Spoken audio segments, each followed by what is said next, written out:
Hey guys, welcome to Tutorial Guru. Today we'll be learning how to react on Telegram messages, and now let's dive right in. Now to react on Telegram messages, first open up your Telegram app and open up the chat box of the person on which you want to react. Now in order to react on the Telegram message, simply tap on the message like this and this kind of panel will appear where you can see the reactions available for us.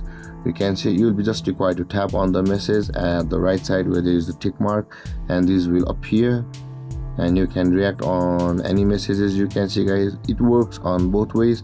For the picture guys, you can see just tap on not on the picture itself but where there is the time over here at the right side of the picture, and these kinds of reactions will appear where you can choose any emojis you want to react on with. So with that being done guys, you can see you can react on any messages. And dear guys, this is how to react on Telegram messages.